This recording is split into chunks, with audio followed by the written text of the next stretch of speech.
disons merci aussi aux dirigeants, au président du culte, pour avoir conduit ce culte depuis le début jusqu'à cette heure. Nous bénissons le Seigneur pour son assistance.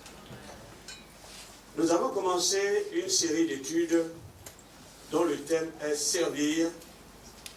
Quoi? Qui se souvient? Servir quoi? Servir? Quelqu'un lève la main, Gislain. Servir comme diacre et ancien dans l'église locale. Voilà, servir comme ancien et diacre dans l'église locale. Nous avons essayé de présenter nos objectifs, que notre désir est d'amener tous les leaders de l'église à pouvoir servir le Seigneur de manière efficace. Rappeler non seulement à ceux qui sont déjà diacres et anciens leur rôle à jouer, leur fonction dans l'église, mais susciter encore de nouvelles vocations afin de pouvoir servir le Seigneur. Nous avons commencé à dire que les responsables, leaders sont suscités lorsqu'il y a un besoin. On avait déjà vu dans l'Ancien Testament comment Jéthro a donné des conseils à Moïse devant une situation qui se présentait afin qu'il nomme des gens, il les choisisse en fonction de leur capacité et de l'aider à conduire et à gérer le peuple de Dieu. Ensuite, Jésus est venu, il a vu que l'œuvre était immense, il n'avait pas voulu lui seul accomplir une telle œuvre, il devait la confier à d'autres personnes. Il lui a plu de choisir des hommes, dès le départ, les former, et plus tard, ces hommes-là seront les responsables de l'Église, et dès les premiers moments aussi de l'Église, des besoins vont se présenter lors de discussions, de disputes ou de murmures au sein de l'Église naissante. Alors les apôtres seront dans la mesure de choisir des diacres afin de les aider. Et lorsque ces hommes furent choisis, il y a eu donc l'harmonie qui vient au sein de la communauté et l'Église a pu donc traverser ce moment de tumulte. Nous avons dit que pour servir comme ancien diacre ou leader au sein de l'Église, il faut d'abord connaître le contexte dans lequel vous êtes appelés à servir. L'Église a plusieurs symbolismes, mais nous avons voulu choisir le symbolisme qu'est la famille. C'est-à-dire, l'Église, c'est une famille.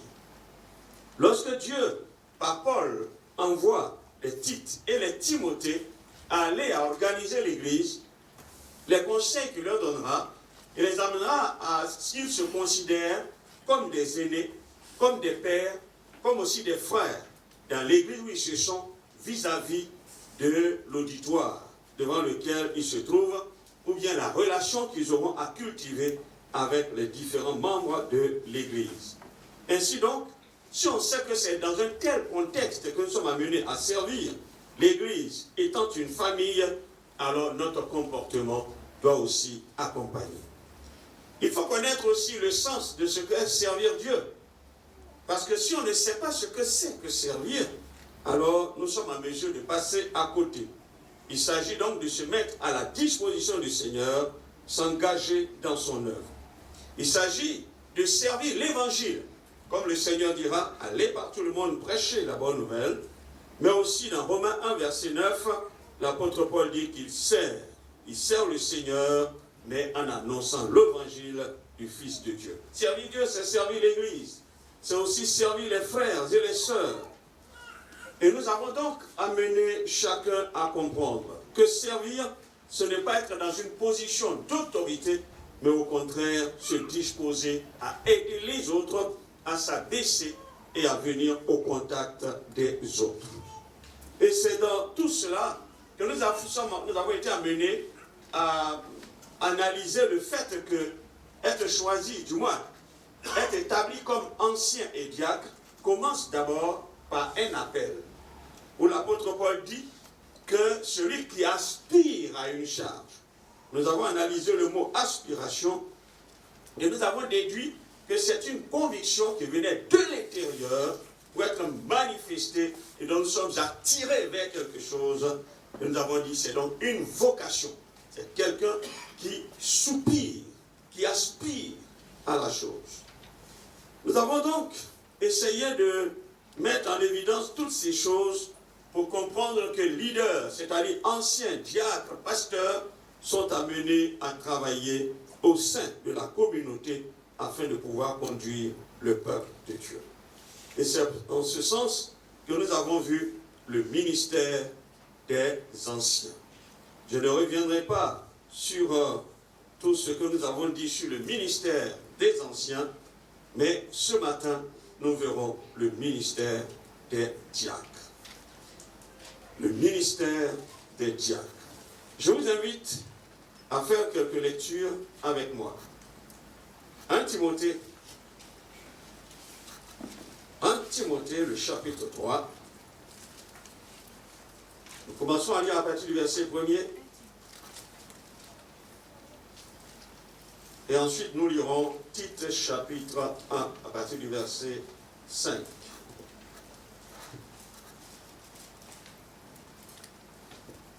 Nous allons lire si c'est trouvé. 1 Timothée, chapitre 3. C'est une parole certaine. Si quelqu'un aspire à la charge d'évêque, il désire une œuvre excellente, il faut donc que l'évêque soit irréprochable, mari d'une seule femme, sobre, modéré, réglé dans sa conduite, hospitalier, propre à l'enseignement. Il faut qu'il ne soit ni adonné au vin, ni violent, ni indulgent, pacifique, désintéressé. Il faut qu'il dirige bien sa propre maison et qu'il tienne ses enfants dans la soumission et dans une parfaite honnêteté. Car si quelqu'un ne sait pas diriger sa propre maison, comment prendra-t-il soin de l'Église de Dieu? Il ne faut pas qu'il soit un nouveau converti de peur qu'enflé d'orgueil, il ne tombe sous le jugement du diable. Il faut aussi qu'il reçoive un bon témoignage de ceux du dehors, afin de ne pas tomber dans l'opprobre et dans les pièges du diable. Verset 8. Les diacres aussi doivent être honnêtes, éloignés de la duplicité, des excès de vin, de gains sordides, conservant le mystère de la foi dans une conscience pure. Qu'on les éprouve d'abord, et qu'ils exercent ensuite leur ministère, et qu'ils soient sans reproche. Les femmes de même doivent être honnêtes, non médisantes, sobres, fidèles en toutes choses. Les diacres doivent être maris d'une seule femme et bien diriger leur maison, et leurs enfants et leur propre maison. Car ceux qui remplissent convenablement leur ministère s'acquièrent un rang honorable et une grande assurance dans la foi en Jésus-Christ. Je t'écris ces choses avec l'espérance d'aller bientôt vers toi, car si je tarde, tu sauras comment il faut se conduire dans la maison de Dieu, qui est l'Église du Dieu vivant, la colonne et l'appui de la vérité. Amen. Nous lisons aussi Tite, chapitre 1er, à partir du verset 5. Je t'ai laissé à Crète afin que tu mettes en ordre ce qui reste à régler. Et que selon mes instructions, tu établisses des anciens dans chaque ville. Et si s'y trouve quelque homme irréprochable, mari d'une seule femme, ayant des enfants fidèles, qui ne soit ni accusé de débauche, ni rebelle. Car il faut que l'évêque soit irréprochable, comme économe de Dieu. Qu'il ne soit ni arrogant, ni colérique, ni adonné au vin, ni violent, ni porté à un gain honteux, mais qu'il soit hospitalier, ami des gens de bien, modéré, juste, saint, tempérant, attaché à la vraie parole, telle qu'elle est enseignée, afin d'être capable d'exhorter selon la sainte doctrine et de refuser les contradicteurs. Il y a en effet, surtout parmi les circoncis, beaucoup de gens rebelles, de vains discoureurs et de séducteurs auxquels il faut fermer la bouche. Ils bouleversent les familles entières, enseignant pour un gain honteux ce qu'on ne doit pas enseigner. L'un d'entre eux, leur propre prophète, a dit crétois, toujours menteur, méchante bête, ventre paresseux. Ce témoignage est vrai. C'est pourquoi reprends-les sévèrement, afin qu'ils aient une foi saine, et qu'ils ne s'attachent pas à des fables judaïques et à des commandements d'hommes qui se détournent de la vérité. Tout est pur pour ceux qui sont purs, mais rien n'est pur pour ceux qui sont souillés, incrédules. Leur intelligence et leur conscience sont souillées. Ils font profession de connaître Dieu, mais ils le rénient par leurs œuvres étant abominables, rebelles et incapables d'aucune bonne œuvre. Pour toi, dis les choses qui sont conformes à la saine doctrine. Amen. Amen. Amen. Amen. Amen. Seigneur, merci pour ce moment où nous voulons le passer en ta présence et surtout dans l'écoute de ta parole de Dieu, de ta parole. Nous avons besoin d'une direction, la direction de ton esprit. Dispose nos cœurs et parle-nous. Nous sommes dans ces temps qui sont les derniers où tu as besoin de collaborateurs, d'hommes et de femmes que tu suscites afin de pouvoir entretenir ton Église. Prendre soin de ton Église. Parce que tu viens chercher une Église sainte, sans tache, ni rien de semblable. Une Église qui n'a pas de rides. Alors tu as besoin d'hommes et de femmes qui puissent l'entretenir, qui puissent servir. Car aussi ton retour est proche. Alors tu as besoin d'hommes qui se mettent à la tâche parce que tu as des récompenses énormes qui attendent ceux qui servent. À toi seul soit la gloire et l'honneur. Amen. Nous venons de lire deux textes qui sont de très longs textes. Oui, il est question aussi d'anciens et de diacres. J'ai voulu lire cette partie qui concerne les anciens pour nous remémorer un peu ce que nous avions déjà dit la fois dernière où j'étais intervenu. Il est question ici des deux responsabilités officielles dans l'église de l'époque, l'église naissante. Il était question des diacres et des anciens qui étaient établis dans les églises dans le but de les gérer. Les anciens s'occupaient des affaires spirituelles. Ils étaient considérés à l'époque comme des pasteurs résidents, puisque les Timothée, les Paul, ils avaient des ministères qui étaient itinérants. Ils allaient de lieu en lieu, prenaient soin des églises, comme l'apôtre Paul nous le dit dans Éphésiens chapitre 4, où il parle des ministères dont le Christ à l'église. Ces ministères étaient itinérants. Ils s'occupaient des églises, allaient fonder des églises. Mais les églises devaient être entretenues par des gens qui étaient sur place. Alors comme les apôtres se déplaçaient, il fallait choisir des personnes qui soient qualifiées et qui puissent gérer ces églises. Ce ne fut que plus tard, alors les ministères, comme nous le voyons aujourd'hui, sont devenus des ministères qui gèrent les églises, mais il y a des anciens qui sont choisis dans les églises, travailler en collaboration avec les pasteurs, mais ils n'exercent pas un ministère à plein temps. Ce sont des laïcs, mais établis, ayant des capacités comme des pasteurs, mais ils ont reçu la vocation de servir sur le plan local, mais pas être de ceux qui exercent un ministère à plein temps. Ensuite, comme à l'époque, il fut nommé aussi, choisi du moins, des diacres. Ils ont été choisis lorsqu'il y a eu un besoin. Et ces hommes ont été établis et sont devenus aussi des responsables dans l'Église. Ces diacres avaient un rôle très important. Ils ont exercé un ministère qui a permis à l'Église aussi de connaître du succès et à l'Église dans son organisation et de pouvoir permettre à l'Évangile d'atteindre différents lieux. De permettre aux chrétiens d'être façonnés, formés, de permettre à la communion fraternelle d'être établie. Le ministère des diacres. Il faut dire que le mot diacre, comme nous l'avons vu déjà dans certaines définitions avec des mots grecs, le mot diacre signifie serviteur. Et lorsque vous lisez Matthieu chapitre 20, verset 26, Jésus emploie le mot serviteur. Mais aussi, parfois, le mot serviteur prend un autre sens, le nom de esclave, c'est-à-dire doulos. Il dira ceci, il n'en sera pas de même au milieu de vous, mais quiconque veut être grand parmi vous, qu'il soit votre serviteur.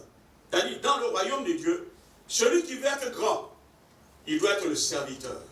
C'est-à-dire, quelqu'un qui s'abaisse, quelqu'un qui sert dans la poussière. Il dit, quiconque veut être le premier parmi vous, il faut qu'il soit votre esclave. Nous trouvons ici donc deux mots qui semblent dire la même chose, mais cependant, leur sens est tellement clair et fort. Vous verrez même dans la Bible, les différents apôtres, lorsqu'ils écrivent même des épîtres, parfois même, au lieu de dire serviteurs, ils disent esclaves de Jésus. Parce que pour eux, ils étaient de ceux-là qui sont au service du Seigneur et leur vie, lui est consacrée, ils dépendent entièrement de lui. Lorsque vous allez parcourir la Bible, vous verrez que là où il est employé diacre, le mot diacre, vous comprendrez que les diacres sont des serviteurs. Le diacre est un serviteur. Il est caractérisé par l'humilité et la soumission. Parce que celui qui sert, il ne peut que s'abaisser. Il ne peut que se soumettre à la personne qu'il sert. Il se met en dessous de la personne qu'il sert. C'est donc un homme qui descend de son piédestal. Il descend de sa position sociale ou titre. Il descend même de ses aises et de ses privilèges pour servir les autres. Et celui qui sert, il ne tient pas compte de sa position sociale avant de le servir. Mais lui, il descend de tout ce que je viens d'énumérer tout à l'heure pour servir. Le diaconat, donc, est un service d'abaissement. Un service d'abaissement qui est au contraire un signe de grandeur dans le royaume de Dieu. C'est pourquoi notre Seigneur a voulu des diacres pour que le ministère de l'amour et de la miséricorde soit démontré à son peuple. Quelqu'un qui est capable de, je ne pourrais pas dire déchoir, mais de s'abaisser. Au niveau des autres, il faut assez d'amour pour le faire. Quelqu'un qui est capable de s'abaisser pour pouvoir aider quelqu'un. Il faut quelqu'un qui soit beaucoup miséricordieux pour pouvoir y arriver. Quelqu'un qui n'a pas de telle prédisposition ne peut pas être un diacre. Le ministère de la miséricorde ne se limite même pas, ce qu'il a fait, au service matériel. Mais c'est un service spirituel. Parce que sa tâche n'est pas seulement de servir ce qui est matériel, mais leur tâche consistait aussi à manifester de la miséricorde, c'est-à-dire de la pitié vers les gens. Aller pour les aider, les secourir, les fortifier.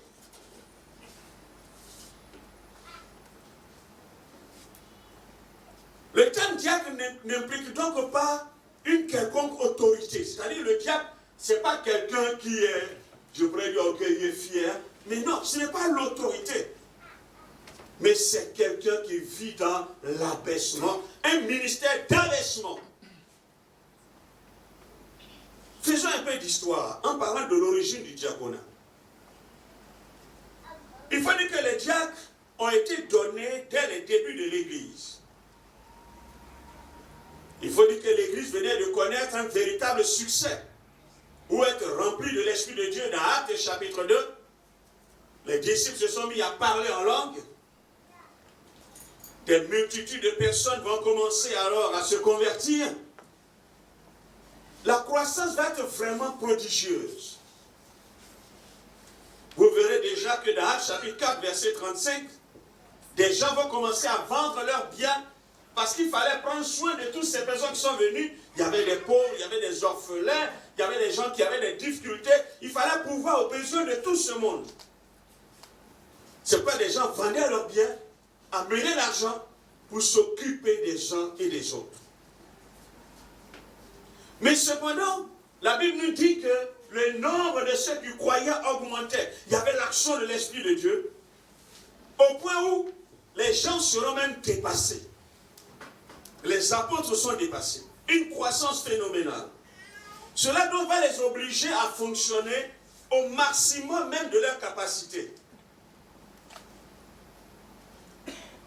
Lors de la distribution du repas, il va être manifesté qu'il y avait les femmes des Grecs qui se plaignaient parce qu'il y avait quelques problèmes, donc des murmures.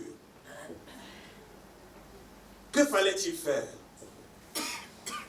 Alors les apôtres se sont réunis.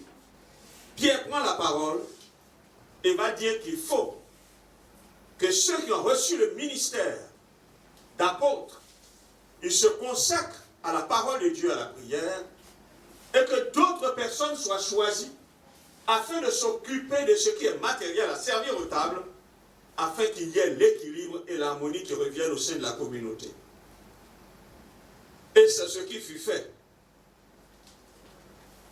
Les diacres ont été choisis pour répondre à un besoin urgent. Il s'agissait de trouver la meilleure façon, mais aussi les meilleurs hommes capables de pouvoir résoudre le problème. Nous dirons donc que si l'apôtre Pierre prend la parole pour que des gens soient choisis afin de pouvoir aider, répondre à ce besoin, je dirais que c'est Dieu qui a donné les diacres à son Église pour répondre à ces besoins. Quand vous lisez Actes chapitre 6, il nous a dit que c'est là que le ministère des diacres a vu le jour. Ils vont commencer à développer leur ministère au point où le problème qui avait lieu, les murmures, tout ça, ça va se taire. Ils vont pouvoir résoudre le problème de manière efficace. Mais vous verrez plus tard, comme dans Philippiens chapitre 1, verset 1, que Paul va faire la mention de anciens et diacres. C'est-à-dire, à partir de là, ils vont voir le bien fondé de ces hommes qui sont établis dans l'Église, d'autres personnes. Plus tard, l'apôtre Paul et d'autres qui vont partir vont commencer alors à choisir des personnes comme diacres afin de servir au sein des assemblées locales. Anciens et diacres occupaient donc ces fonctions officielles dans l'Église primitive. Dieu a donc donné des diacres à son Église pour les aider à persévérer dans l'unité et l'amour. Par l'œuvre des diacres, il y a eu l'unité. Par l'œuvre des diacres, l'amour a été manifesté, le problème a été résolu. Frères et sœurs, nous comprenons donc que c'est guidé par le Saint-Esprit pour qu'une solution soit trouvée, que des personnes choisies comme diacres, qui ont fait du moins partie de la direction de l'Église, ont été choisis, nommés, parce que ces hommes ont un rôle particulier à jouer dans l'Église et dont sans eux, il ne peut y avoir aussi unité et, je pourrais dire, amour. Leur rôle est donc très important. Parlons donc de la fonction des diacres et des diaconesses. Il faut dire que la fonction des diacres s'inspire de celle du Seigneur. Car la Bible nous dit que Christ, il est le serviteur des serviteurs. Il est le diacre par excellence. Éphésiens chapitre 2, si vous lisez du verset 1er jusqu'au verset 8, nous relevons seulement cette partie pour dire que la Bible dit il s'est dépouillé et il a pris une condition de serviteur. D'autres versions diront une forme de serviteur. Il s'est mis dans une condition de serviteur. Donc en entrant dans le monde, le Christ a apparu comme un diacre. En venant dans le monde, il a apparu comme un diacre. Il est venu pour servir jusqu'au point où il a été capable de donner sa vie pour le salut de l'humanité. Donc le Christ, un diacre, il a quitté la gloire qui lui était réservée. Il est descendu, même dans l'abaissement. Il est venu comme un simple homme. Il a marché dans les rues, allant de lui en lieu auprès même de ceux qui souffraient. C'était le vrai diacre. Les diacres sont donc appelés à servir l'Église. Il faut dire que leur fonction n'est pas, je pourrais dire, l'équivalent physique de celle des anciens. Comme les anciens font comme ça, donc c'est pourquoi les diacres font comme ça. Non. Il n'y a même pas de comparaison entre les deux ministères à être exercés dans l'Église. Ce sont des ministères spécifiques. Il y a l'un qui est rempli et qui a, je pourrais dire, ses effets, tels que l'enseignement, comme on a lu, la refutation des hérésies, etc. Aider les gens à entrer dans la vision spirituelle des œuvres de Dieu, tandis que l'autre côté s'occupe de l'harmonie, de l'unité, en créant l'amour, etc. C'est des ministères complémentaires, mais qui ne sont pas à être comparés. Le service des diacres, il est donc distinct de celui des anciens. Il faut concevoir que s'ils forment une classe à part, ils sont là pour jouer un rôle très efficace dans l'Église.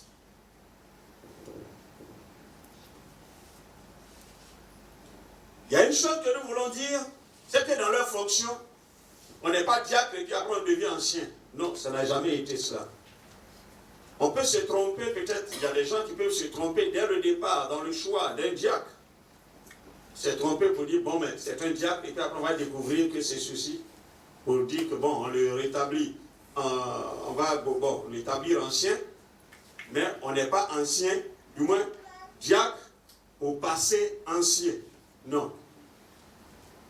Chacun a un rôle bien spécifique, et chacun le joue de manière véritable. Il faut dire que le titre de diacre, comme nous disions, n'implique pas une autorité particulière. Il peut recevoir une mission de la part de l'Assemblée à exercer une tâche dans l'Assemblée. Il peut guider d'autres personnes à l'accomplissement d'une tâche sur laquelle on l'a placé. Mais une telle autorité qu'il reçoit n'est que déléguée pour accomplir une œuvre dans un temps qui lui est donné. L'exercice du ministère de diaconat. Il faut dire qu'il n'y a pas de diacre spécifique sans une tâche spécifique. Parce que quand on parle de diacre choisi pour répondre à un besoin, donc les diacres sont là pour répondre à des besoins. Donc les diacres n'existent pas sans qu'il y ait de tâches spécifiques.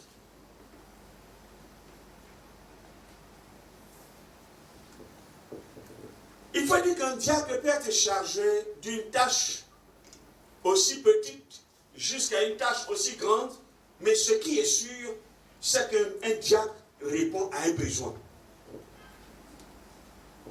Il peut partir même de la collecte des fonds à la gestion et même à d'autres tâches que nous aurons l'occasion de voir tout à l'heure. Mais il faut dire que ce sont les qualifications qui vont déterminer alors la tâche. Si un homme ne peut pas servir, c'est-à-dire comme diacre, ça baisse. Si un homme ne peut pas servir en étant quelqu'un de soumis ou humble, il ne peut pas être un diacre.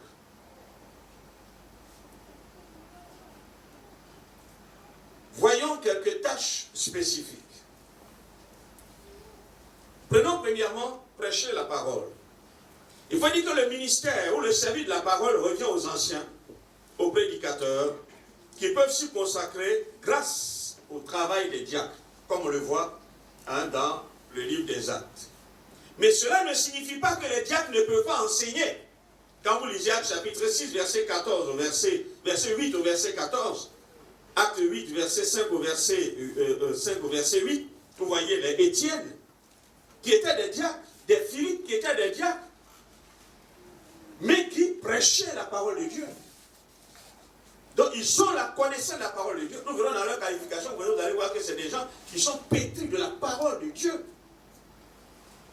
Donc, il peut avoir l'occasion de prêcher la parole de Dieu. Mais ils prêchent en encourageant quoi? L'unité.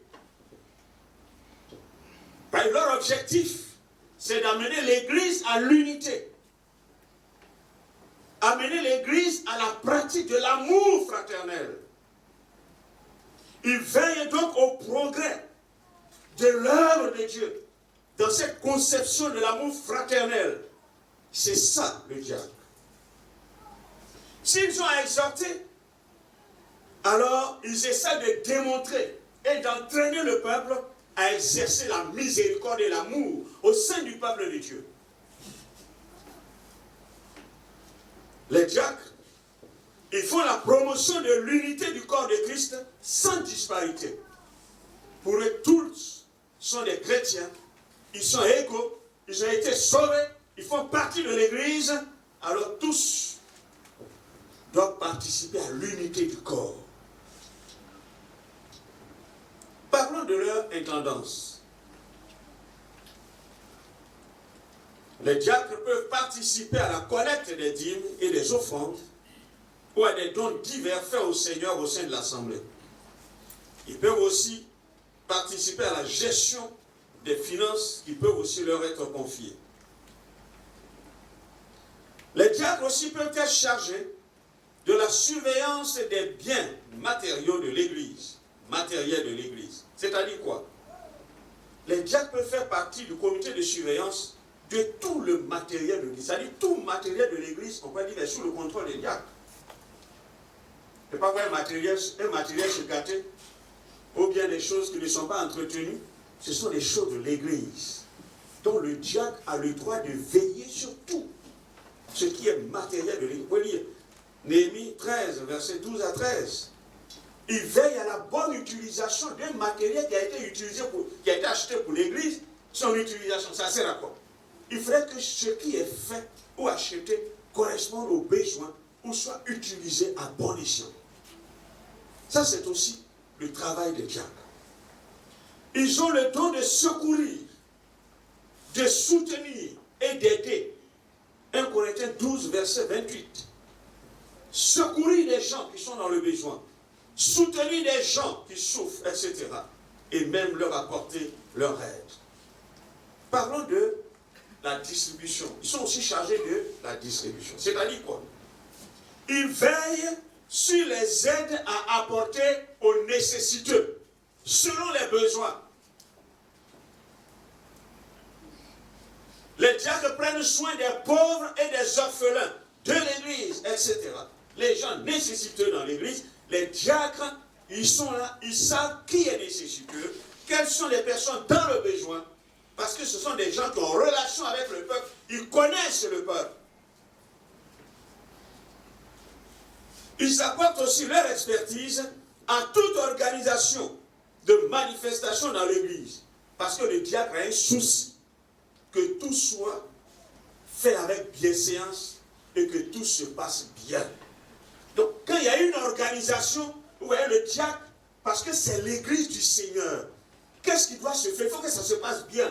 Il faut qu'il y ait une bonne entente, il faut qu'il y ait une bonne relation des gens. Alors, il veille à ce qu'il y ait de l'harmonie. Le diacre, il y a une organisation de l'Église, le diacre est là. Parce que pour lui, c'est l'honneur du Seigneur. C'est l'Église qui est en mouvement. Alors, il faudrait qu'il y ait une bonne harmonie. Tout se passe bien. Extension du service des diacres et des diaconesses dans l'Église. Les diacres peuvent présider des réunions de maison, c'est-à-dire des cellules, ou même aussi présider des réunions à l'Église. Des tâches qu'on peut leur donner à le faire. Parce que ce sont des gens qui sont aussi spirituels, qui ont une vie de consécration, et qui peuvent donc participer à ces choses.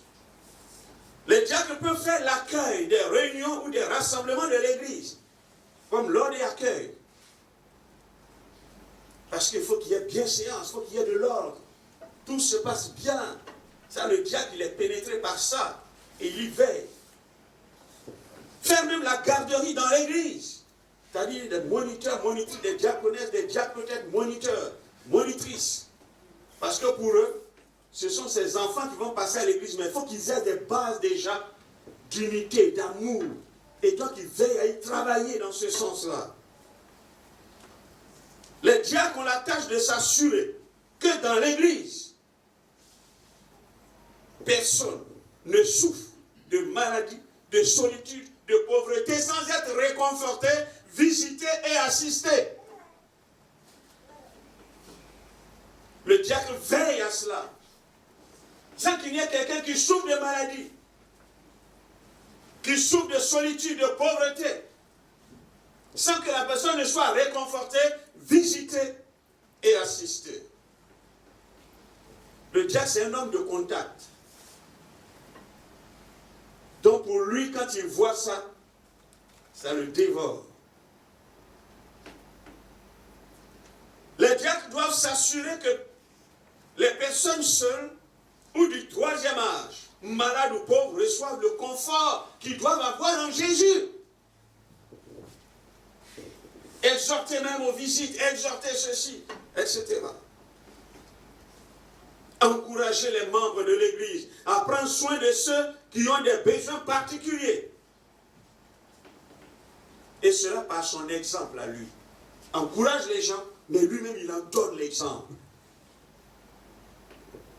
Il encourage les membres de l'Église par son exemple à lui, à employer leurs talents, leurs dons, leurs biens pour le bonheur des membres.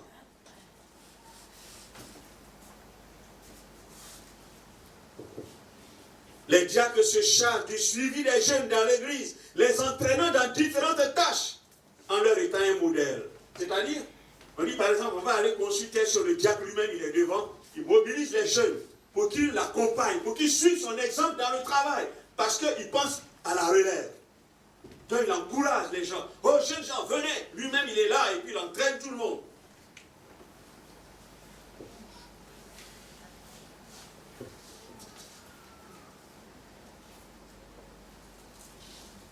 Les diacres doivent protéger, prendre la charge de s'occuper ou s'occuper des veuves et des orphelins dans l'Église. Ils s'occupent du social dans l'Église. Les diacres s'assurent de l'entretien des biens de l'Église. Mobilier, immobilier, comme je l'ai dit tout à l'heure. Ils s'assurent de l'entretien du temple et même du bureau du pasteur. Il s'occupe du service accueil, de l'hébergement des visiteurs, des serviteurs de Dieu ou des personnalités officielles que l'Église reçoit. Les diacres sont là. L'Église reçoit des visiteurs. Les diacres doivent être là parce qu'ils ont leur service à être exercé.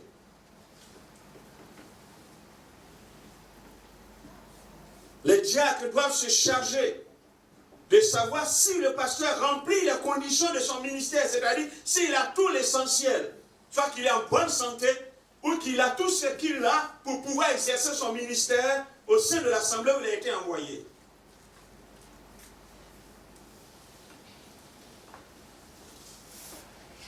Les diacres s'occupent aussi de la table de la scène, la distribution de la scène. Ils s'occupent aussi des baptêmes. S'il y avait des baptistères ici, la préparation du baptistère, tout cela, c'est les diacres. Rendre visite aux malades chez eux à l'hôpital pour des visites de miséricorde, ça c'est le diacre. Le travail du secrétariat peut se faire par des diacres et des diaconesses. Ça c'est aussi le travail du diacre. La préparation et l'organisation des mariages.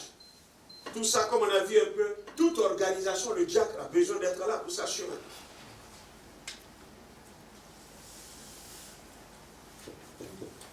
Les diacres sont ceux qui veillent à ce que l'Église puisse vivre pleinement la joie de vivre ensemble. Ils veillent sur ça. Ils veillent sur ça. Ils savent qu'il y a quelque chose qui ne va pas. Non. Il faut que les gens aient la joie de vivre ensemble. Quand les gens viennent à l'église, est-ce qu'ils sont heureux? Est-ce qu'il y a quelque chose qui va? Est-ce qu'il y a quelque chose qui ne va pas?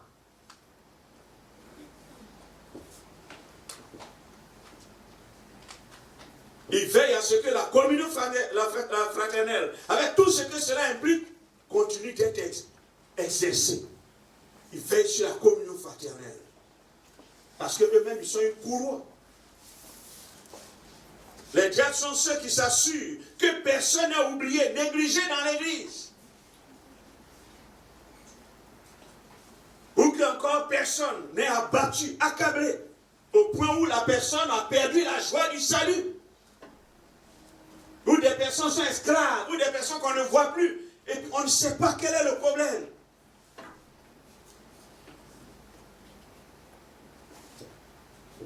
Les diacres veillent à ce que personne ne soit défavorisé au point de ne pas pouvoir accomplir ce pourquoi Dieu l'a appelé, ou en étant membre de l'église.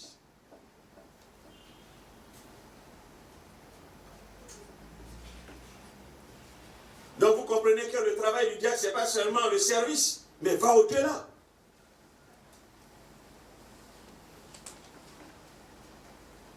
Les diacres sont non seulement impliqués de manière pleine et entière dans la vie et le quotidien des membres, mais ils demeurent des instruments pour le développement et l'entretien de la communion fraternelle. Le diacre, c'est l'homme des visites. C'est l'homme des visites.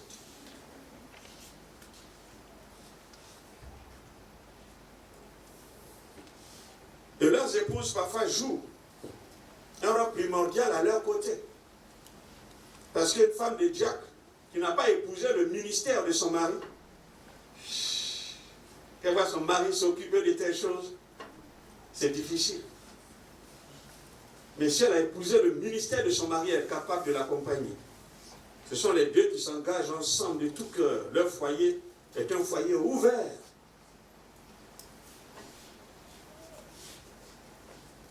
Parce qu'ils partagent le fardeau de leur mari. Qualification des diacres. Parlons premièrement des traits de caractère personnel. Comme nous avons lu là tout à l'heure, dans 1 Timothée, le chapitre 3, à partir du verset 8, il a dit que le diacre doit être honnête. Ce terme signifie digne de respect ou honorable, digne de respect. Ce qui dénote un esprit et un caractère sérieux. C'est-à-dire le diacre, c'est quelqu'un qui est sérieux. Quelqu'un qu'on respecte, c'est quelqu'un qui est sérieux. Parce que il ne faut pas attendre à ce qu'on te respecte, mais c'est toi qui te fais respecter. C'est quelqu'un de sérieux.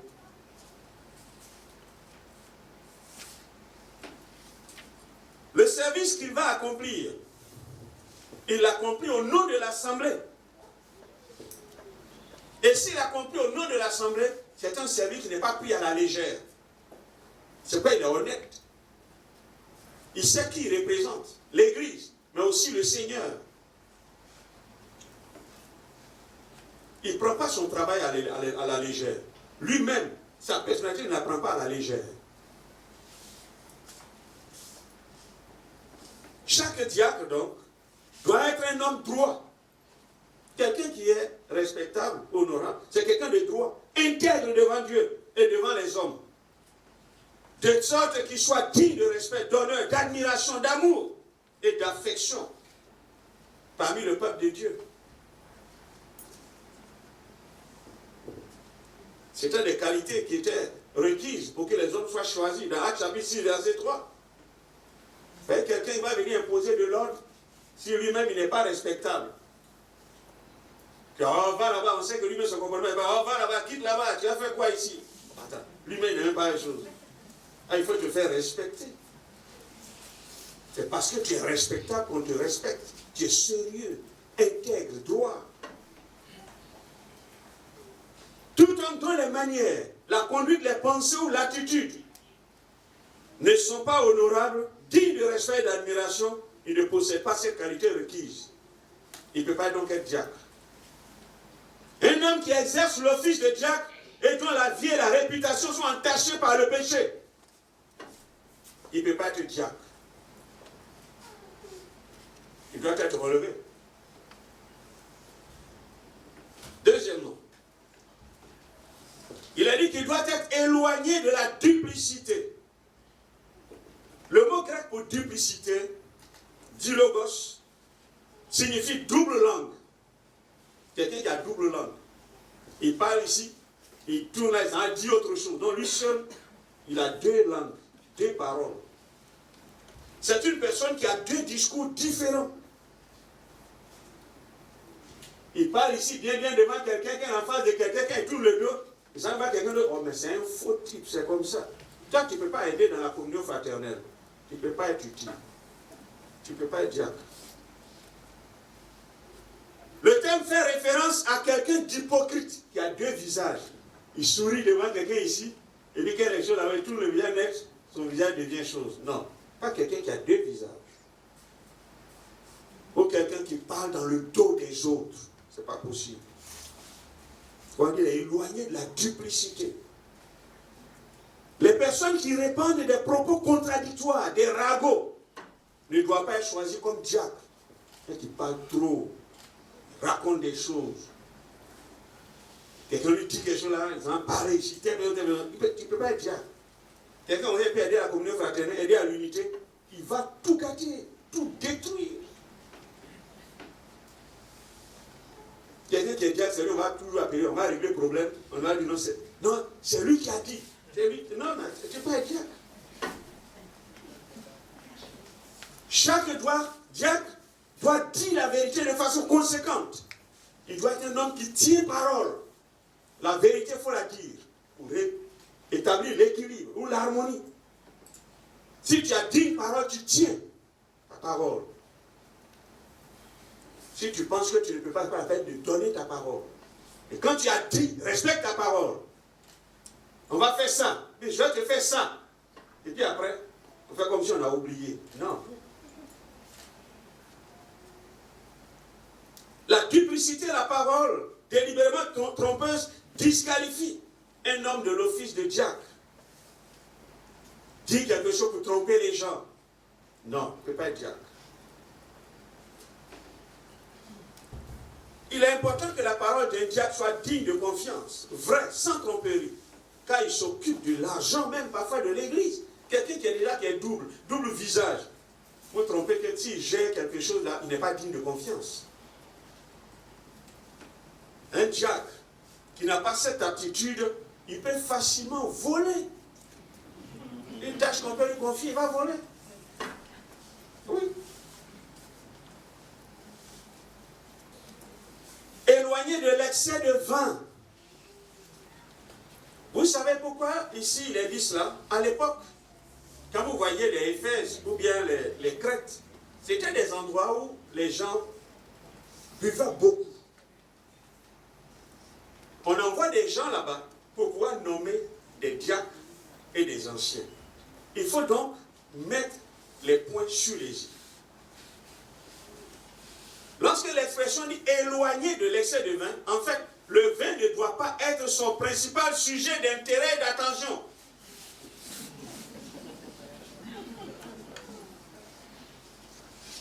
Le diacre ne doit pas être adonné au vin. Il ne doit pas consommer de vin de façon immodérée ou en être esclave, ni consommer un aliment quelconque ou une boisson en guise. Du moins une boisson qui du moins vient nuire à son jugement. Vous savez, la dépendance au vin va disqualifier un homme qui est diacre. Attends, tu es diacre, tu as bu, l'alcool va fausser ton jugement. Tu as rencontré les gens, tu vas aller régler un problème. Tu vas dire quoi? Qu'est-ce que tu vas dire? Dans tes relations avec les uns et les autres, quel modèle tu peux constituer? Alors vous savez, quand parfois on boit, on parle beaucoup. Quelqu'un, est-ce que tu peux être un agent de réconciliation ou bien aussi la communion fraternelle?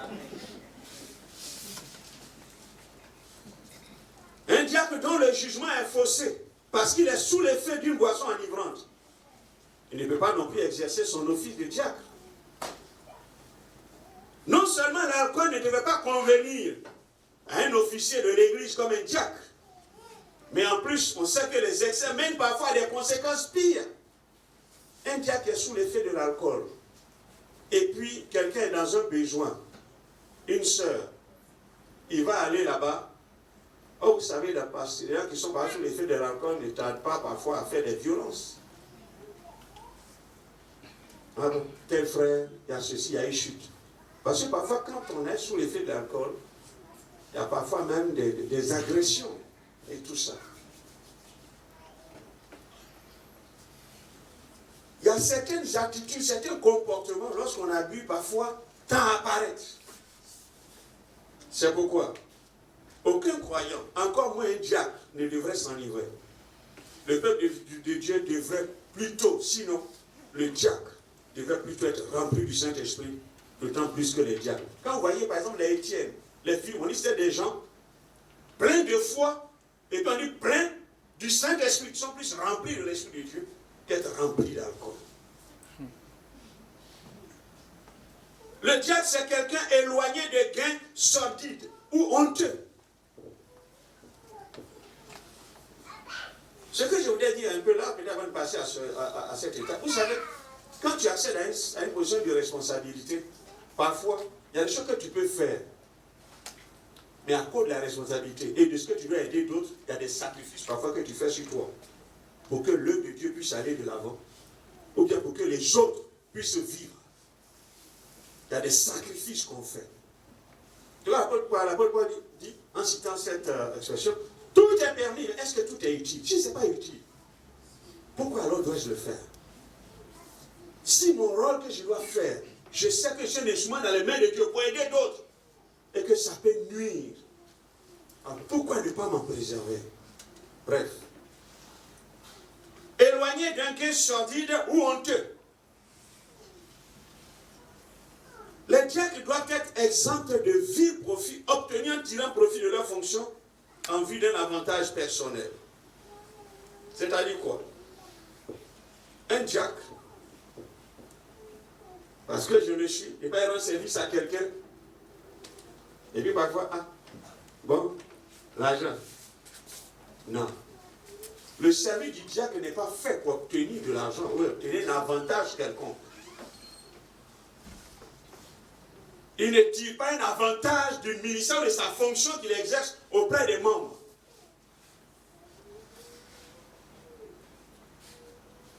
Il doit veiller à ne pas être malhonnête. C'est un service devant Dieu qu'il le fait. Et c'est pour Dieu qu'il le fait.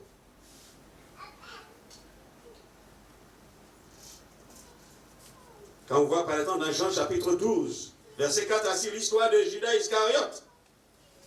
On dit, il mettait la main dans la bourse pour faire lui-même ses propres affaires. Donc quand il va plaider, oh le parfum là, pourquoi on va faire ceci si on pouvait vendre? Aïe, aïe, on est en train de gaspiller. Oh, il pensait à lui.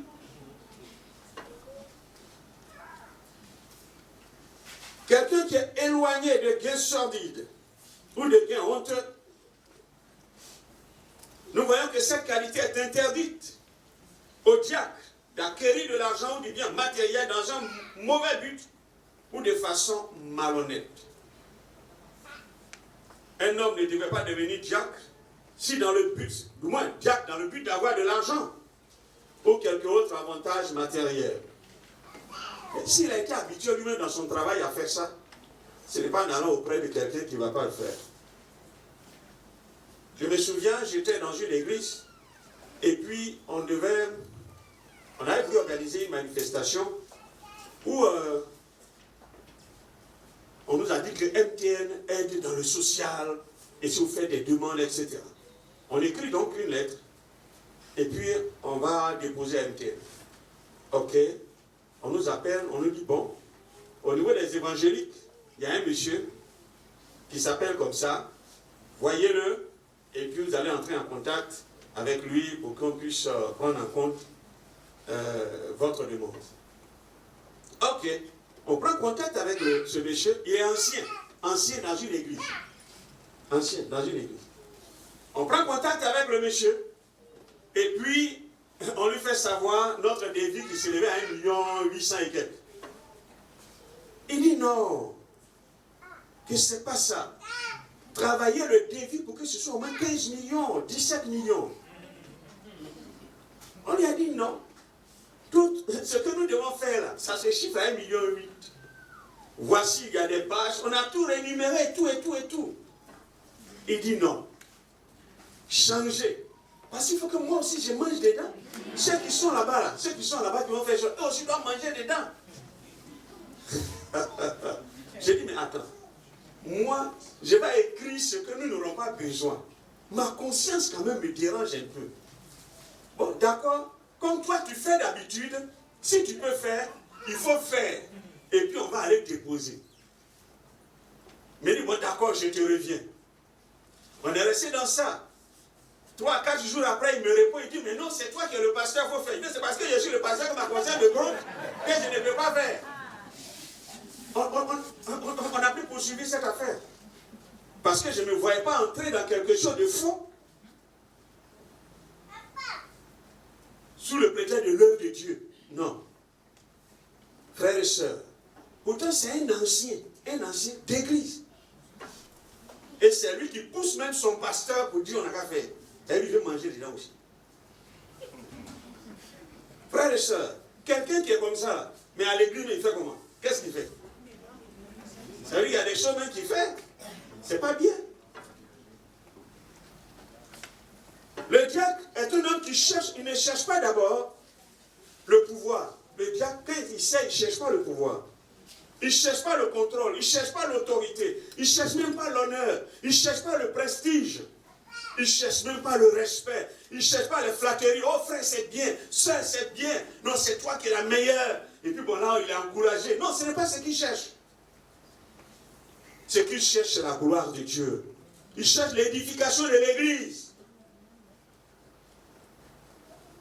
Il cherche à être un bon et une bonne femme ou frère qui sert le Seigneur en tant que Dieu. Un homme qui cherche à parvenir à ses fins sans scrupules et qui aime le gain honteux, il ne peut pas devenir diacre. Quelqu'un, par exemple, qui pratique en affaires, qui, par des pratiques en affaires, suscite des questions.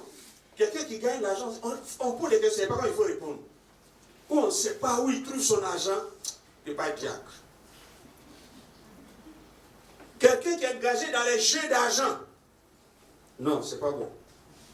Quelqu'un qui est engagé dans les trucs de prostitution ou de corruption, de vol, de tricherie, il ne peut pas être diacre.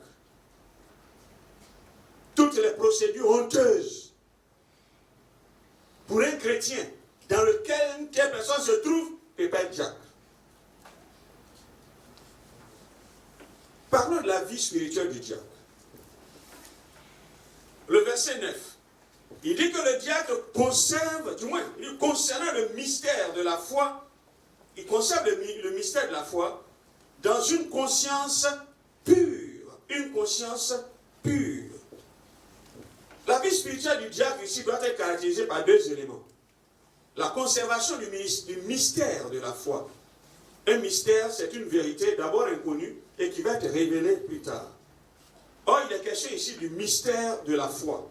C'est-à-dire, ça indique même la substance du mystère. On veut dire quoi? Il s'agit ici de la doctrine. C'est-à-dire, le diacre, c'est quelqu'un qui connaît la doctrine. Il connaît la parole de Dieu. C'est quelqu'un qu'on ne peut pas détourner facilement. Parce qu'un homme de visite, même quand tu vas rencontrer quelqu'un, parler avec lui, l'exhorter, quelqu'un qui souffre, ou bien tu allais rendre visite, tu médites à la personne. Tu n'as pas rendre visite et puis on s'assoit, quand on n'a rien à dire, ça on critique. Mais le diacre va rendre visite, il a un objectif, c'est un homme qui est spirituel, alors il peut exhorter la personne, concernant même la doctrine, la parole de Dieu. Et si la personne a des points de vue de doctrine qui ne sont pas bien, il peut même corriger, pour dire non, ça, c'est pas biblique, c'est pas comme ça. Vous pouvez lire 1 Timothée 6, verset 20, 2 Timothée 1, verset 13 à 14, et 2 Timothée 3, 14 à 17. Les anciens, comme les diacres, devaient être instruits dans la doctrine des Saintes Écritures. Ils devaient être capables d'utiliser correctement l'Écriture pendant leurs multiples visites à domicile. Comme à l'hôpital, quelqu'un souffre, il faut trouver les paroles pour pouvoir le lui dire. Les diacres doivent être de véritables chrétiens fondés dans la doctrine. Et ils mènent une vie obéissante et fidèle. Ce sont des gens qui doivent tenir fermement dans la foi et sans réserve. Parce que tu es toujours en contact avec les gens. Tu dois démontrer ta foi. Amener les gens à la foi, à la solidité de la foi, à les affermir. Donc le diable, c'est quelqu'un qui connaît la parole de Dieu. Les diables sont des hommes expérimentés dans la foi chrétienne, capables de répondre aux besoins, à leur assigner, à donner des conseils d'à propos, des encouragements appropriés aux situations que vivent les personnes. Cela n'est possible que par l'étude et l'utilisation correcte de la parole de Dieu. Ils ont une conscience pure, une conscience pure. Car la doctrine est conservée dans une conscience pure. C'est-à-dire des gens qui vivent à la lumière de la vérité chrétienne. Leur conscience ne leur reproche pas. C'est une conscience pure, une conscience éclairée. Il s'approche de quelqu'un. Il sait que c'est honnêtement qu'il est venu accomplir quelque chose. Mais quand il explique l'écriture, il ne la tord pas pour avoir quelque chose. Mais il dit la vérité. Il exhorte de la vérité, dans la lumière. Sa conscience ne lui reproche pas.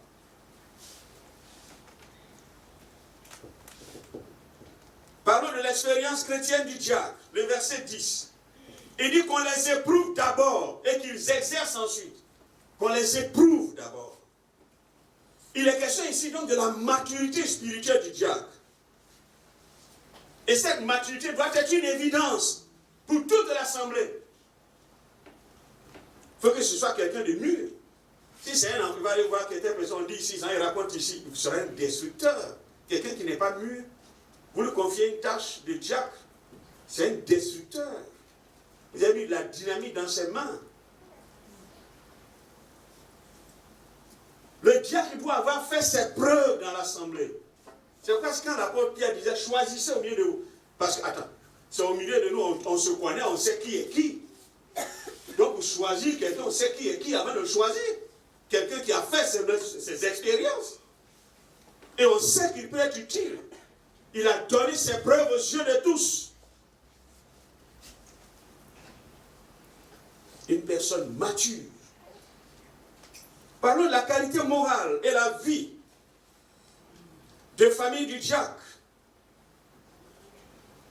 Il faut dire que d'abord, elles sont les mêmes que celles imposées aux anciens. Il ne doit pas avoir commis quelques infidélités conjugales, ni être divorcé. Il doit faire preuve de caractère chrétien dans les relations familiales, doit être capable de gérer sa propre maison. Donc, vous savez, dans le monde romain, quand quelqu'un parle de sa maison, ou bien même au niveau des Juifs, comme Josué dit, moi et ma maison, ça veut dire quoi? Ça veut dire sa femme, ses enfants, ses esclaves, ses serviteurs. Tous ceux qui vivent dans la maison, ils doivent être capables de les gérer. C'est-à-dire qu'il n'est pas en mesure de crier sur ses enfants, puis va crier sur les enfants des autres dehors. Ce n'est pas un bon diacre. L'exigence que tu as dans la gestion de ta maison, parce que tu la gères bien, alors c'est déjà le domaine, le laboratoire, où tu as appris. Alors tu peux gérer l'église de Dieu. Mais tu ne peux pas tolérer chez toi et puis être exigeant dans l'église de Dieu. Non. Tu n'es pas un bon gestionnaire. Je me souviens de quelqu'un que j'ai connu. Oh, quand il n'était pas encore marié. Les enfants des gens, là, corrigent les enfants des gens. Donc les enfants sont comme ça, il faut leur donner les directives, il faut faire comme ça. Même quand il s'est marié, il n'avait pas encore d'enfant. C'était comme ça. Même après ce qu'il était. Au sein de l'église. Mais il était toujours exigeant. Il a commencé à avoir des enfants. Lui-même, ces enfants-là, il ne les a jamais frappés. Jamais frappés. Quand les enfants font des choses, c'est les gens, ils appellent le cas corriger ses enfants. Mais ça ne l'a pas aidé. C'est bien d'être exigeant sur les enfants des autres, mais chez toi-même.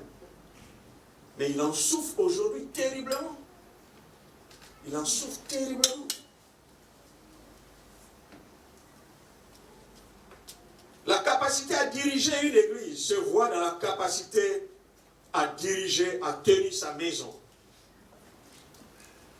Si un homme ne peut pas prendre soin de sa maison et de ses affaires personnelles à lui-même, il ne peut pas prendre soin de l'église. Parlons de la qualification des diaconesses.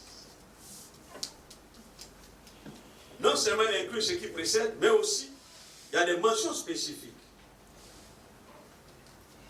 Dans le verset 11, il est dit ceci. Les femmes de même doivent être honnêtes, non médisantes, sobres, fidèles en toutes choses. Il faut dire qu'au sujet de ce verset, il y a deux interprétations. Parce que ce passage se trouve au milieu des anciens et diacres dont on parle d'eux, et puis du coup on sort en disant les femmes d'eux-mêmes. Donc il y a une interprétation qui dit ceci, qu'il est question des femmes, des diacres et anciens. Parce que pour eux, ils expliquent en disant que lorsque le grec dit les femmes, il est traduit par leur, comment on appelle, les épouses. Or, quand on dit les épouses, ça veut dire qu'ils sont maris de quelqu'un. Donc, de ceux qui précèdent. Et donc, pour eux, les femmes des anciens et des diacres les assistaient dans leur office, dans les soins aux pauvres, aux veuves, aux orphelins, etc. Et les femmes les aidaient parfois vis-à-vis du sexe opposé. Par exemple, une femme est malade, comme il ne peut pas peut-être aller seul, il est obligé d'aller avec sa femme, ou bien introduire sa femme pour qu'elle accomplisse certaines choses. Et les raisons évoquées sont aussi encore les suivantes. C'est que dans leur responsabilité, ou dans la qualité de leur responsabilité, accomplissent des tâches qui sont officielles. Et pour leur témoignage, ils sont obligés d'associer leurs épouses et qui, elles aussi, ont épousé le ministère de leur mari, alors les accompagner. Par exemple, dans 1 Corinthiens chapitre 9, verset 5, il est question de Pierre, qui même était accompagné, il a été vu accompagné de son épouse. Quand on voit Aquilas et Priscille, dans Romains 16, verset 3, lui aussi il était accompagné. Comment on appelle? Priscille était avec son mari. Les épouses donc de ces officiers étaient impliquées dans le ministère de leur mari. Donc, dans un certain sens, on peut dire qu'ils ont aussi raison, parce que tu vas occuper une tâche officielle et puis avoir une épouse ou bien une épouse qui détruit à côté tout ce que tu fais. Ce qui veut dire que les deux ont au moins la même vision et travaillent l'autre en soutien. La deuxième interprétation dit ceci. Il s'agit plutôt des diaconesses proprement dites. Parce que ces exhortations concernent des personnes qui exercent des tâches dans l'Église. Elles exercent des tâches dans l'Église. Et si elles exercent des tâches dans l'Église, la mention alors révèle des femmes qui exercent des tâches officielles dans l'Église et qui ne peuvent que être des diacres. Par exemple, dans Romains 16, verset 1er, il y avait des diaconesses dans l'Église du 1er siècle. Ensuite, le fait que Paul ne dit pas leurs femmes, ils disent que le fait que l'apôtre Paul ne dit pas leurs femmes, il dit les femmes, il veut donc parler des diaconesses.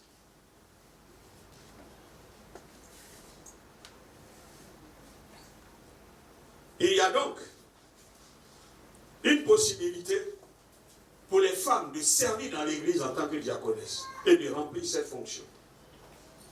C'est pourquoi le premier élément, il parle de l'honnêteté. Elles doivent être honnêtes, dignes et sobres. C'est les mêmes qui sont exigés aux hommes, comme on a vu tout à l'heure dans le verset 8. La deuxième chose, il est dit, elles doivent être non médisantes. Elles ne doivent pas être médisantes.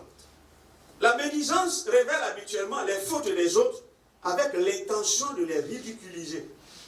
Quand quelqu'un, il est médisant, c'est-à-dire, il révèle les fautes des gens dans le but de les ridiculiser, de leur causer des problèmes, de les frustrer et de se moquer d'eux. Le terme terme utilisé pour le grec, en grec, pour médisante, c'est le mot diabolos, qui signifie calomniateur, diffamateur, accusateur. C'est le même mot employé pour le diable. Donc, ce qui veut dire, une femme qui est médisante, elle est collaboratrice de...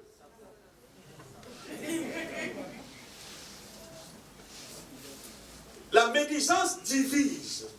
La médisance déplaît à Dieu.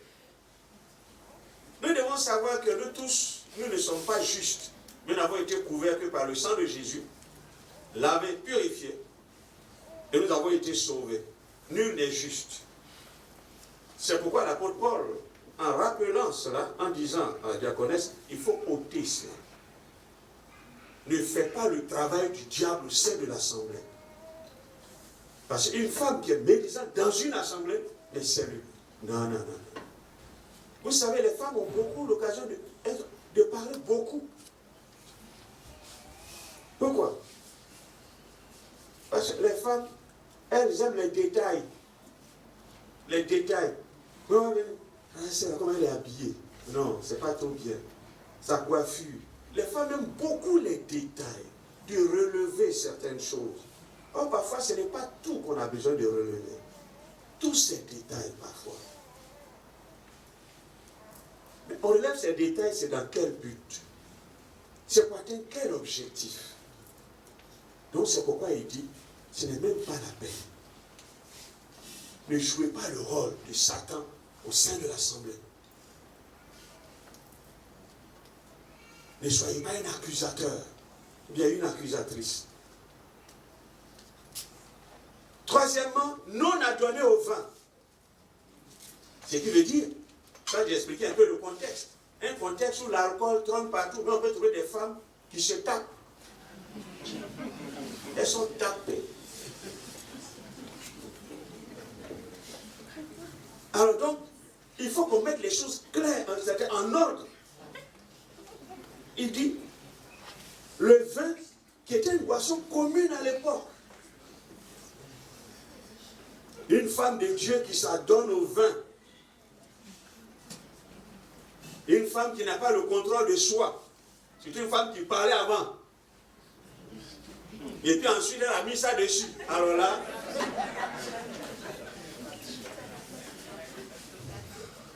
branché sur tous les réseaux, Move, Orange, je ne sais pas quoi encore, tout. Non. Donc la femme ne doit pas être adonnée au vin. Mais la femme, elle est trop sérieuse quand même. Une femme, elle est digne de confiance. Quand vous allez parfois dans des endroits, quand vous voyez un homme, vous avez peur. Mais quand vous voyez une femme, vous dites, ah, au moins, vous savez qu'on peut vous accueillir. Parce qu'un homme, on ne sait jamais qu'est-ce qu'il peut être. Mais quand vous voyez une femme, vous dites, ah, il y a un peu d'assurance.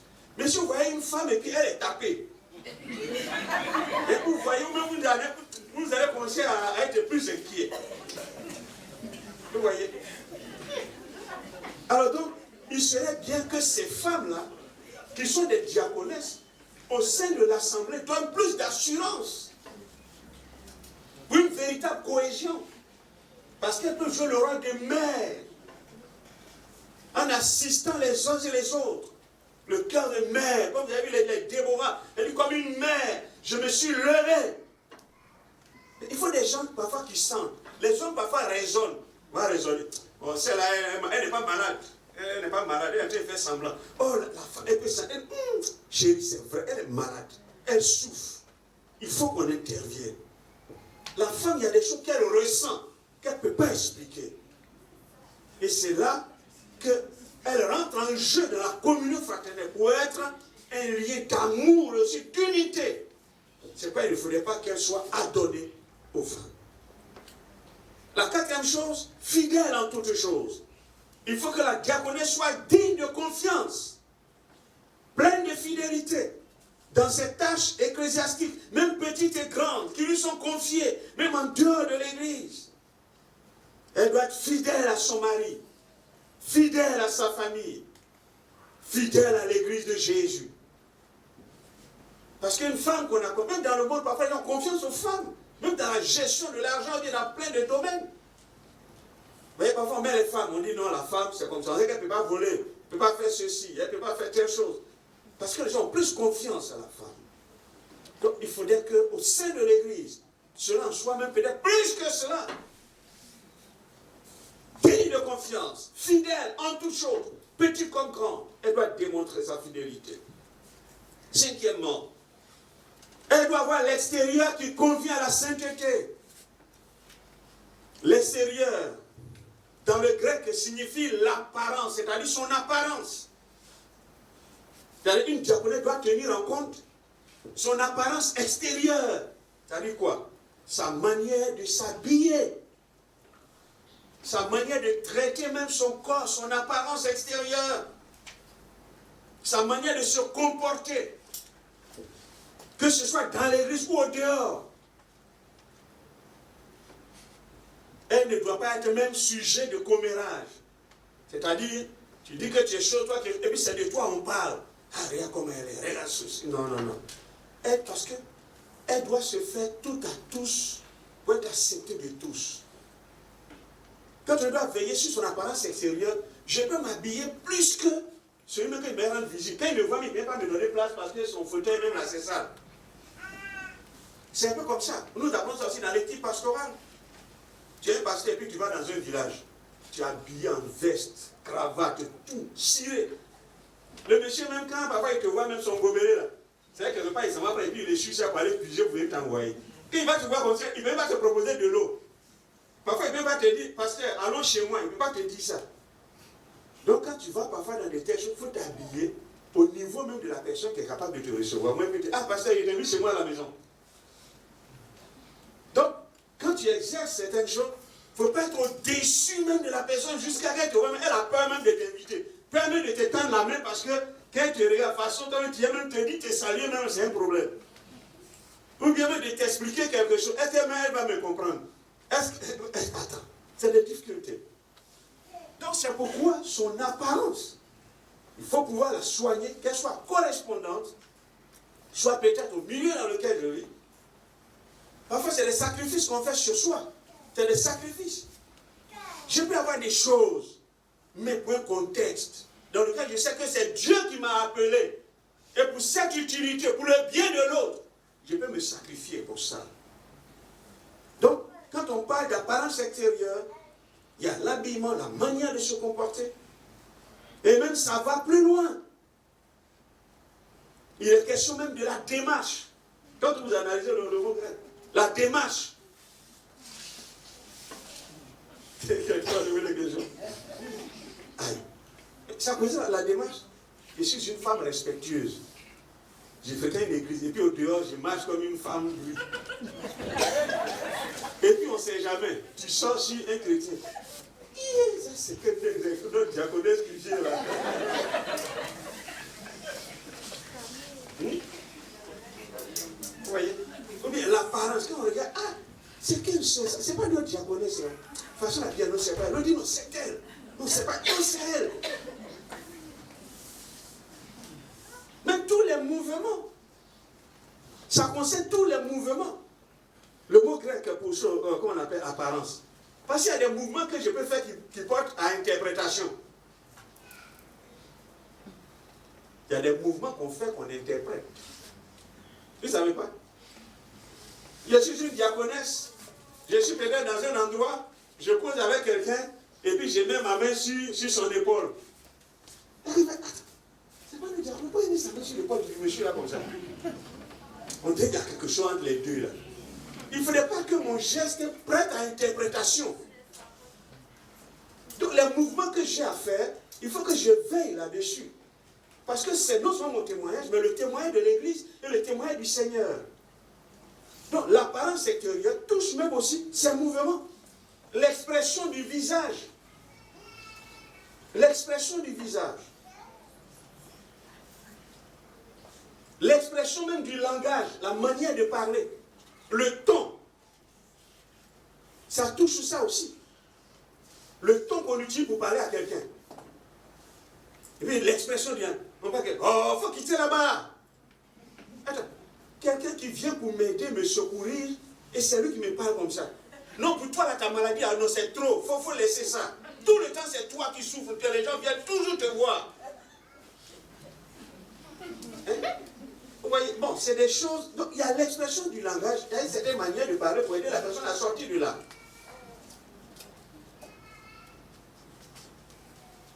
Et même aussi, ça touche l'expression du silence. Il y a certains mots qui vont beaucoup loin. L'expression du silence. On te dit quelque chose, tu n'as pas dit oui, tu n'as pas dit non. Parfois, notre silence, c'est un langage. Hein. Je parle de mon problème à quelqu'un, je lui parle de ça, la personne n'a rien dit. Il y a des gens que ça leur a fait mal. Non, j'ai expliqué. Ils n'ont rien dit, il n'a rien fait. Et la personne souffre à cause de ton silence. Il avait seulement besoin d'un mot. Même si tu ne peux pas, dis-lui que vraiment je ne peux pas, ou bien nous voulons faire ceci, mais nous ne pouvons pas. La personne peut être rassurée. Mais le fait que la personne te fait confiance, elle t'explique, et puis tu ne dis rien, un silence. Est-ce que ça manifeste ta considération pour la personne, le manque de considération? Il y a tout cet ensemble de choses. La femme doit avoir l'extérieur qui convient à la vie de sainteté, à une servante de Dieu, une femme qui sert Dieu, une femme qui s'attache au Seigneur. Son extérieur doit refléter cela. L'élément sur lequel je termine. Quelqu'un vient de souffler tout à l'heure.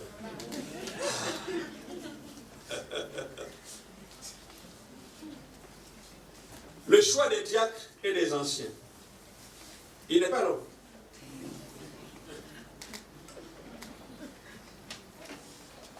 Je vais faire en sorte que je n'ai pas beaucoup d'autres séries pour intervenir là-dessus. Le choix des diacres et des anciens. Il faut dire que l'Église de Jésus-Christ, en ce qui concerne le choix des anciens et diacres, ce n'est pas une assemblée parlementaire comme on proposerait des gens et puis on dit quels sont ceux qui approuvent son choix, on lève la main, quels sont ceux qui sont d'accord, on lève la main, ok, puis on passe. Elle n'est pas une démocratie où les dirigeants sont élus à la proportionnelle. Non. Elle n'est pas non plus une dictature où un seul individu investi de l'autorité choisit les leaders qu'il veut et puis les établit. Non. Nous savons tous que Christ, il est le chef de son Église. Il exerce son autorité par le moyen de son esprit. Donc c'est le Saint-Esprit qui établit les conducteurs, selon Actes chapitre 20, le verset 28. Donc nous disons que le rôle des hommes dans l'Église, sinon des leaders dans l'Église, des pasteurs dans les églises, c'est de discerner et de reconnaître ce que le Saint-Esprit a choisi afin de les établir. Parlons de la recherche dans le choix. Normalement, il y a trois choses qui doivent être prises en compte. D'abord, il y a la conscience du besoin. Lorsqu'il y a un besoin, alors il faut répondre au besoin. Or, nous savons tous que tous ceux qui servent dans l'Église, ils sont choisis et établis en fonction du besoin qui s'est présenté. Et c'est le besoin qui pousse à la prière pour que Dieu pourvoie des hommes à cette tâche, sinon pour répondre à ce besoin. Ensuite, on va regarder qui satisfait aux conditions bibliques, comme on a dit tout à l'heure. Les conditions qu'on a eu à dire pour l'ancien et pour le diacre, qui remplit alors ces conditions? C'est ce que Paul a fait, comme on a lu dans Tite chapitre 1, versets 5 à 6. Vous savez, si on parle des choix démocratiques, etc., une personne peut être élue par la majorité, mais sans toutefois posséder les qualifications bibliques indispensables pour que quelqu'un soit établi ancien. ce sont mes amis, j'ai des connaissances. Qui vient diacre? Tout le monde lève la main. Oh. Mais pourtant, la personne ne remplit pas les conditions bibliques. Dans l'église, on ne choisit pas quelqu'un parce qu'on le connaît. On choisit quelqu'un selon les critères bibliques et sous la direction de l'Esprit. Parce que l'Esprit et la Bible parlent le même langage.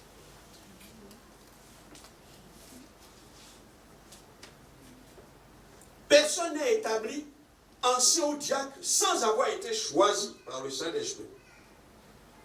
Il s'agit de reconnaître celui que le Saint-Esprit a déjà choisi et établi. Et qui lui-même, dans son service, on ne l'a pas forcé, on ne l'a pas obligé. Mais on sent que la personne elle-même, elle sait déjà. La personne rend visite. La personne s'occupe de ceci. On voit que, non, ça, c'est un diacre. La personne, quand des tâches lui sont confiées, le département lui confie, la personne le fait bien.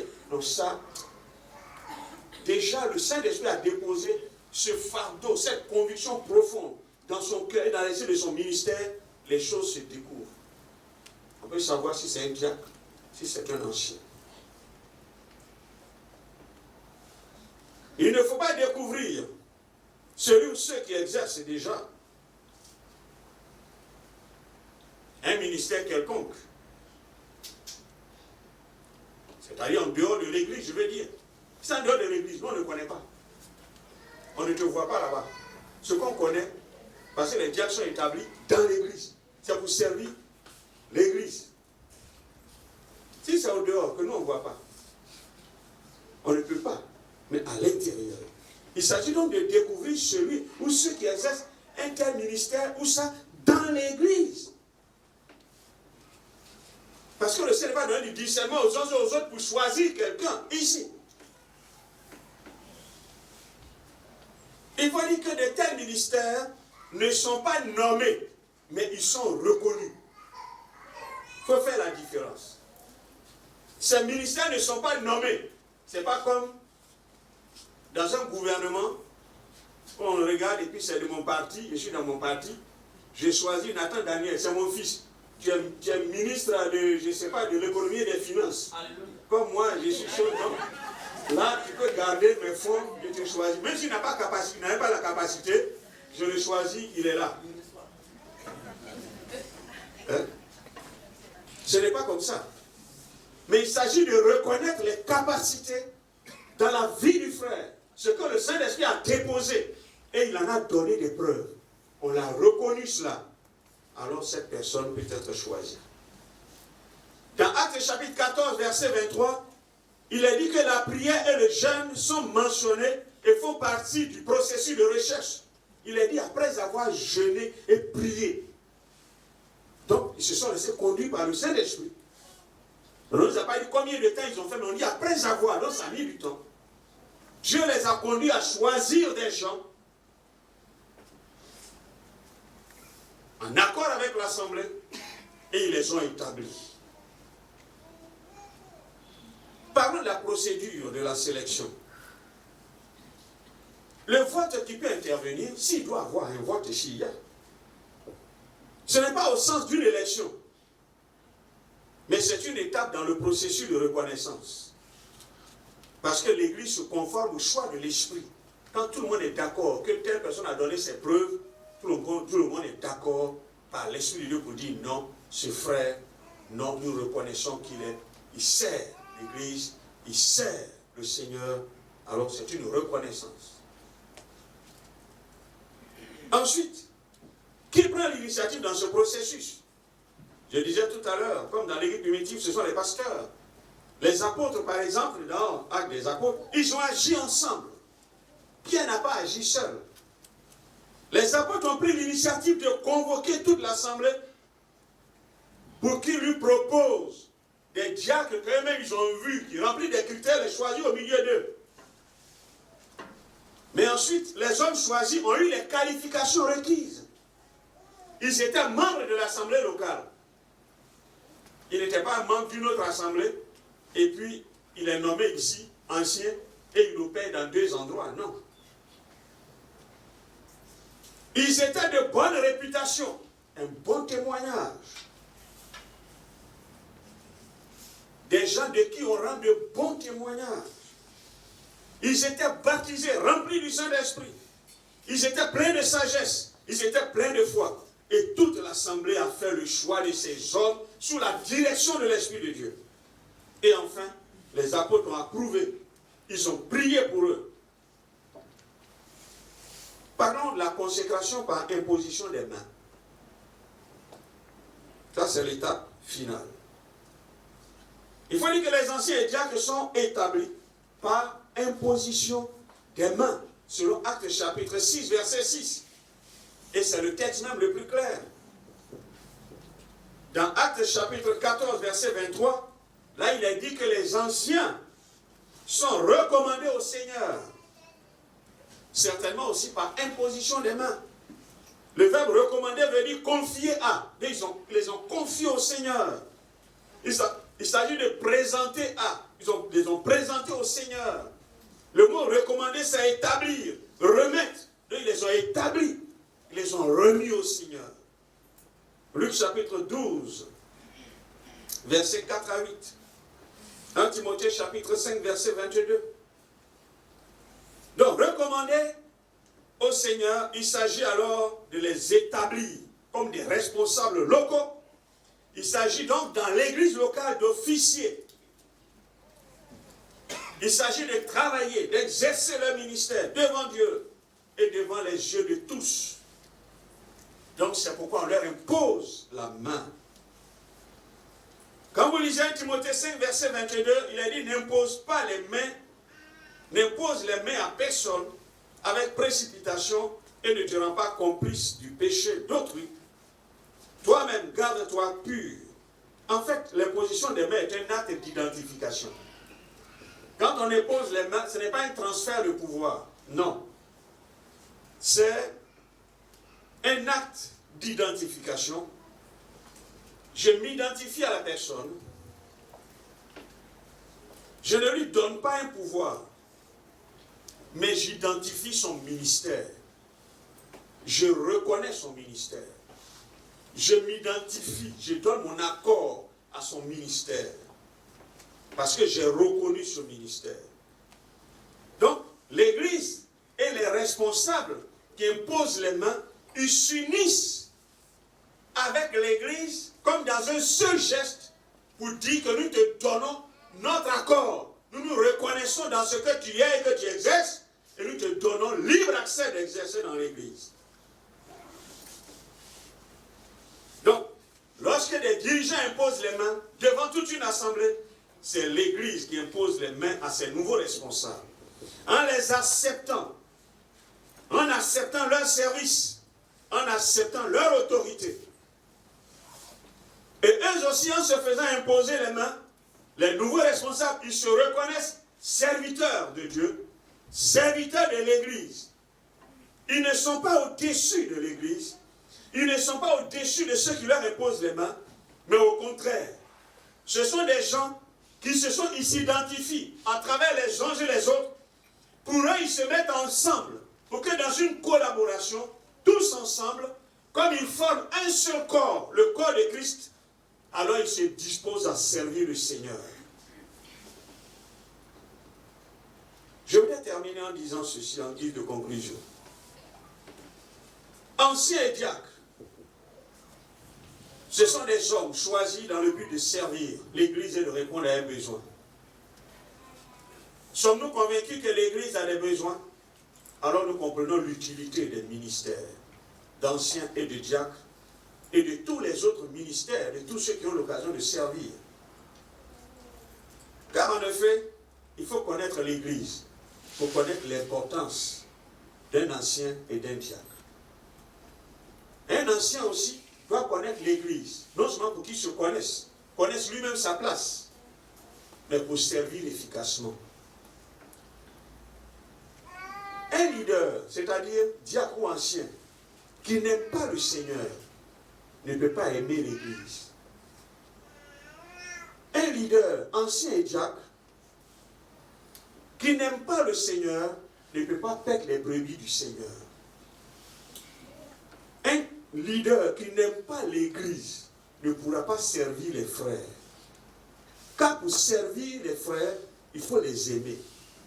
Or, l'église, ce n'est pas un bâtiment. Ce sont ceux qui la composent.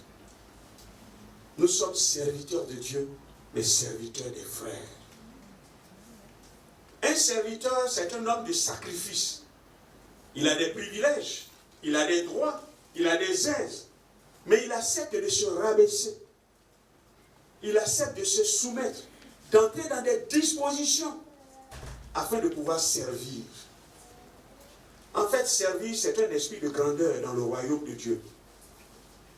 Servir, ce n'est pas un esprit d'élévation au milieu des humains. Parce que servir au milieu des humains, c'est ça. C'est être inutile. Mais servir dans le royaume de Dieu, c'est un esprit d'élévation. Servir comme ancien et diacre dans une église,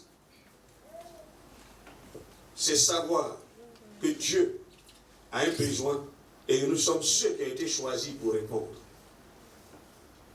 Être leader dans une église, c'est aussi savoir que j'ai ma part à jouer en tant que membre du corps de Christ.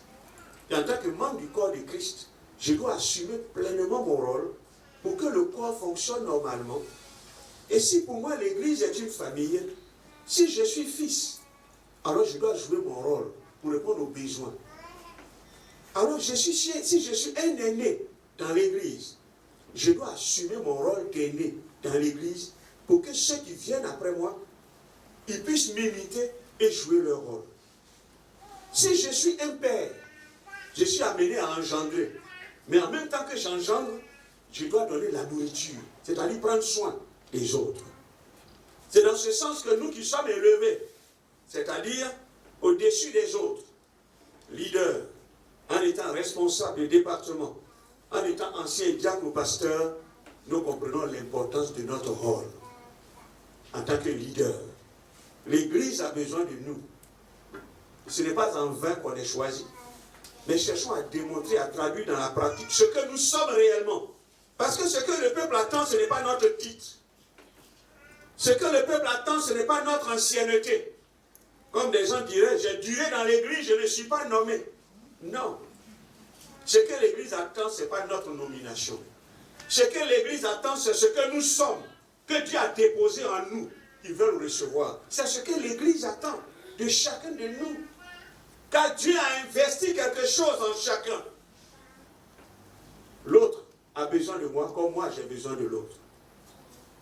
Permettons à Dieu donc de nous utiliser pleinement pour que l'église du plateau puisse aller de l'avant, pour que l'honneur, la gloire et la magnificence lui reviennent. Amen. Amen. Ça, c'est fini.